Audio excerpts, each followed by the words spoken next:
Hiya Gerry, lovely to meet you up at the range the other day and begin working on your swing. Just a quick recap on the key points that we covered.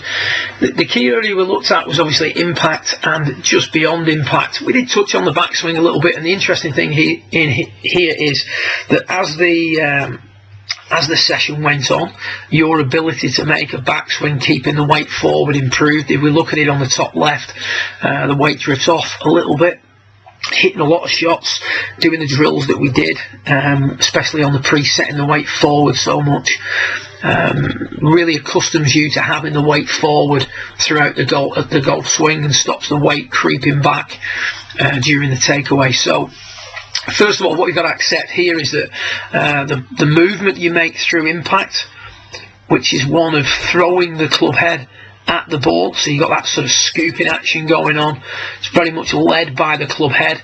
So if we look at it at impact, we've definitely got the sort of the weight back a little bit, the right knee over flexing, the left knee hyperextending pretty quickly, the handle falling back, and the club head, the overtaking rate club head to hands is quite severe.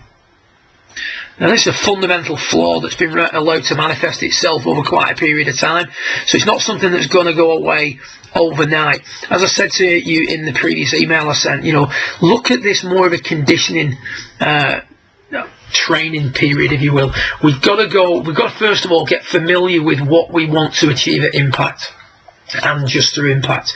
Now once we're familiar with that, we can then start to drill that and develop that, and those feelings become more acute, and also you get more conditioned to finding those positions during the golf swing. So it's just a case of hammering this drill every time you practice, to the exception of everything else.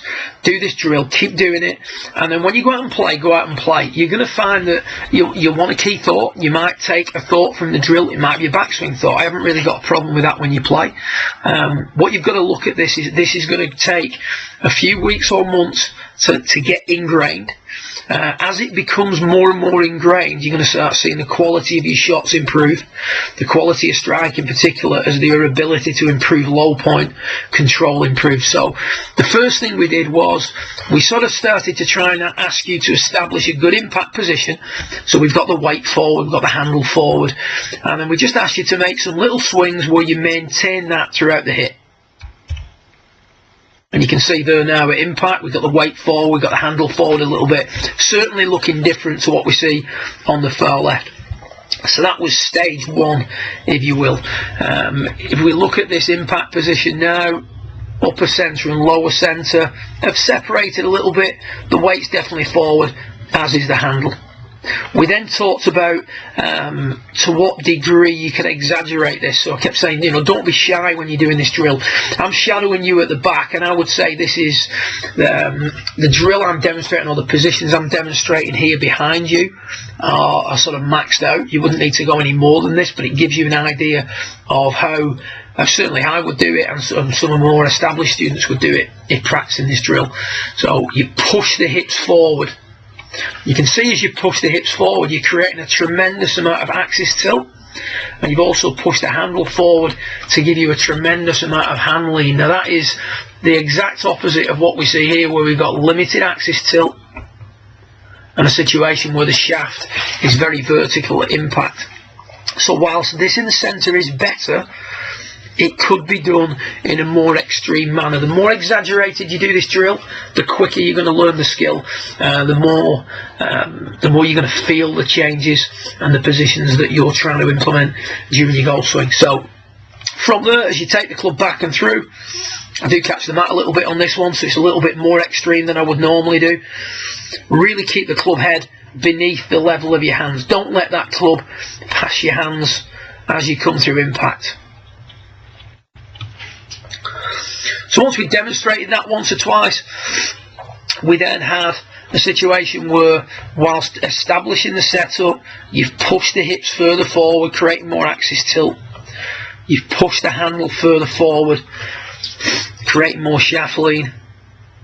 And then you're going to make this little swing where you try and return to that position. You can see that the shaft just backs up a little bit, but we're starting to see, as we come into impact now, less flexing of the right knee, hips being pushed further forward, and a handle location that's much further forward.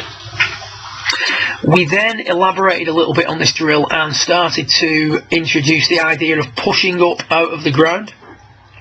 You can see you're getting more familiar with pushing the hips and the handle forward.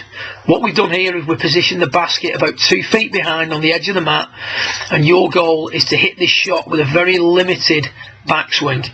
Now initially that's quite difficult to do. As the lesson progressed, you got better and better at doing this exercise. Eliminating that sort of build-up of power in the backswing allows you to focus a little bit more on what you're trying to do at impact. Now you can see though you have lost a little bit of axis tilt, but you've established a much greater amount of shaft lean through the ball, so we can get those two things combined. That's the impact position that we should be looking for when doing the drill, as demonstrated above, where the hips and the handle are pushed forward and you're just trying to maintain that position. We then talked about what happens through the hip.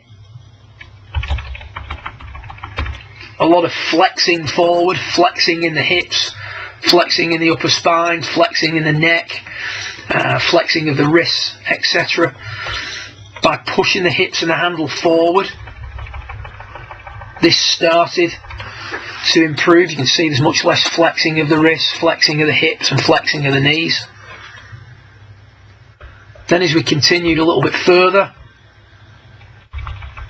we started to see again the arms stretching out, the wrists flattening out and the right knee flexing less. And then towards the end of your session we started talking about how to generate some power, the feeling of tucking the hips. We can see that the arms are stretching out much more. And then on this one, the advice at the end is to just push up out of the ground, turn a little bit less. And as you push up out of the ground here now, you can see the hips tuck under, and the follow through is taking much more the appearance of what you've been trying to achieve over the past few seasons. So pre-establish impact position, maintain that position through the hip, raise the level of the belt, tuck the hips under, push up out of the ground. It's all the same sort of things, it's just a different way of framing it for yourself. That drill is a great exercise for you to do, where you just eliminate the backswing. The only source of power you have now are the angles in the ankles, the knees, the pelvis and the upper body. So you've got to get rid of those angles to generate any speed. You can see there that you just hold on to them a little bit. So we've got flexion in the hips, flexion in the lead leg, flexion in the trail leg.